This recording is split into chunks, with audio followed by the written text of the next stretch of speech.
Hi friends, welcome or welcome back.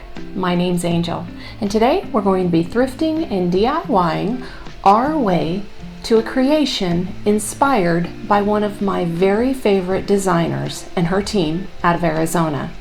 So let's not waste time, let's just get started. One of my favorite designers that I've followed here on YouTube and on Instagram for years is THELIFESTYLEDCO. If you aren't familiar with Kristen and her team, you must check them out. One of my favorite things that they do is create these special moments in areas of a home that typically you would not find. Now granted, she has the giftedness and the ability to work in large homes, 5, 6, 8, 10,000 square foot homes. But what she does inspire me to do is try to emulate these same things in my own home. The area that I chose to try to incorporate one of Kristen's special moments is right off of our family room and adjacent to our breakfast nook. This is a large wall that leads down the hallway to our guest bedrooms and offices. So as I studied a lot of Kristen's work, I started to see that she used these beautiful organic benches and console tables. They are very robust in size and weight. I loved that they had an organic nature to them. They were heavily distressed, often made out of reclaimed wood. You could find them also at a variety of designers. Magnolia has something similar, Our House, and McGee & Co. Something else that I noticed they had in common were some pretty high price tags. Some of these tables, y'all, are upwards of $4,000. So as I looked at them, I loved them more and more, but I knew surely we could DIY something that would work for our space. So you guys know that when I say DIY some wood project, what I really mean is show my vision to my husband John and let him work his magic. Once I showed him what I was looking for, he knew exactly that this dunnage lumber would be perfect for our project. Once we determined the width and height of our table, given the footpath that we had, he cut this old lumber to those sizes. We went with about an 8-inch wide console top that was about 4 feet long. That was perfect to center within our wall. Once he cut the lumber to those dimensions, he wanted to plane it down. He wanted to really expose all of the detail in this lumber. So it was rather time consuming, but boy, was the outcome ever worth his efforts.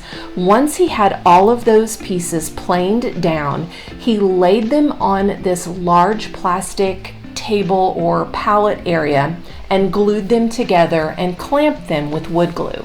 We let that sit overnight, and then the next day he removed the wood clamps and we went about finishing the project. This table is very heavy. I would say it probably weighs 150 pounds. So John wanted to ensure that everything held well and that it was safe and sturdy. He drilled pilot holes and then he recessed wood screws in both the side legs to join those 4 pieces together, as well as on the front.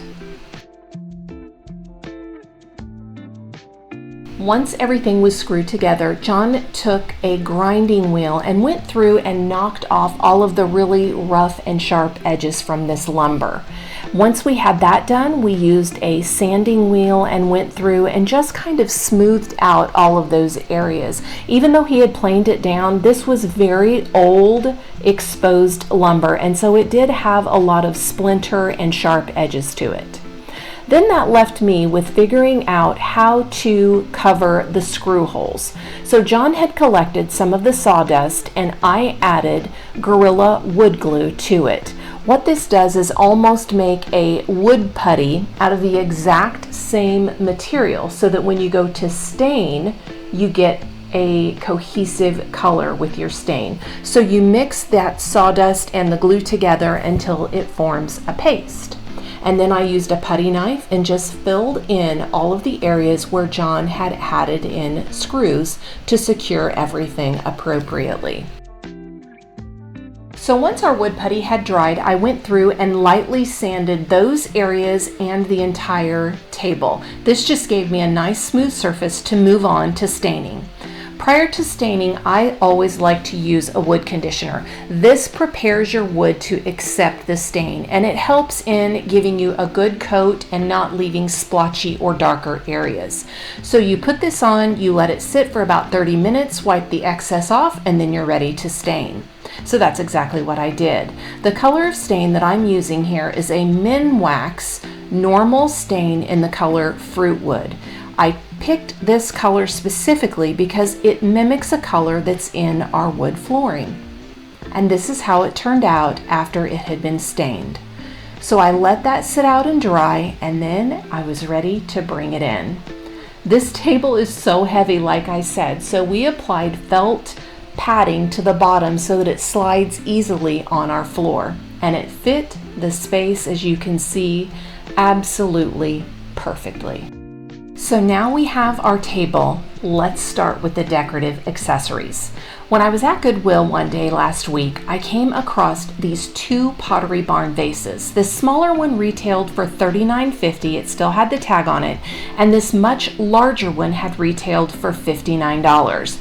They were a companion pair in my opinion, and I was thrilled to find them both.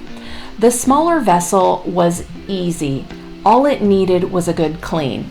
This outside of this vase was kind of a chalky matte material, for lack of a better term. So all I did was take a damp magic eraser and give it a good cleaning. It had some black scuff marks on the outside, but there were absolutely no chips and the integrity was perfect. So after I wiped it down, I rinsed it off, dried it, and it was good to go. This larger vessel, which was quite substantial, did have some chipping at the bottom. It is a terracotta vase. It said it was hand thrown on the bottom. So I simply got out a very close matching paint in the color Mineral, and I added in some baking powder because this texture on this vase as well was pretty chalky in nature, and I wanted to try to replicate that as close as possible.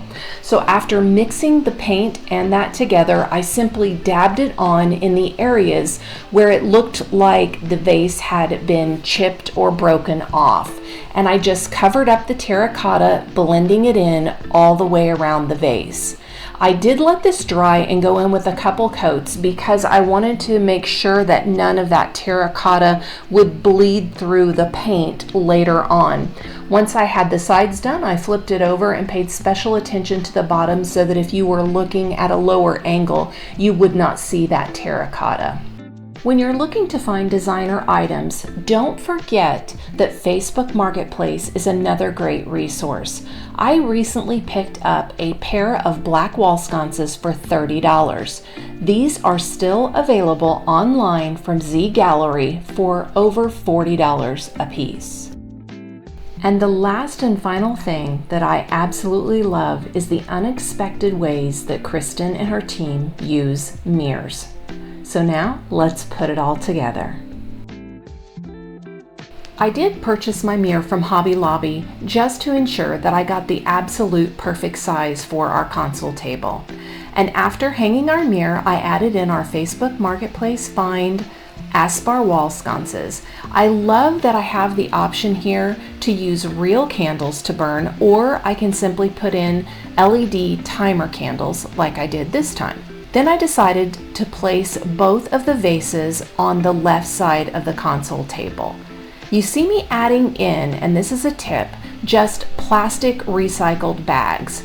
I fill the bottom of my vases with these bags to give it a little bit of stuffing or filler. You never want your stems to fall down into the rim of your vessel. You want them to be flowing out and look more natural in appearance. Having something down in there to support your stems a little bit is a great way to do this. I've added in these ranunculus stems. They also came from Hobby Lobby. I believe they're still available there, but I thought they were a great pop of color. And then I added in right beside our large vessel, our companion vessel. This gives a little bit of balanced height to the tall sconces that we have. And to keep it somewhat in symmetry and balance, I added in a picture to the opposite side. The easel that the picture is sitting on was thrifted many months ago. And then the final touch is our DIY match cloche. And I think our DIY attempt at some designer inspiration turned out pretty good. But the real testament is how much did we save? Designer-wise, this look would have cost us around $2,000. And what did we spend to get our look for less? Approximately $101. We purchased the mirror at Hobby Lobby for $55, our Facebook sconces were $30, and our thrifted vases were $16.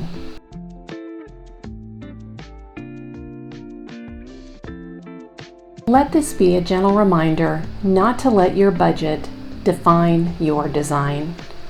Create a home you love through inspiration, time, thoughtfulness, and a little creativity. And as always, remember, stay on the journey as we continue making our way home. Until next time, bye-bye.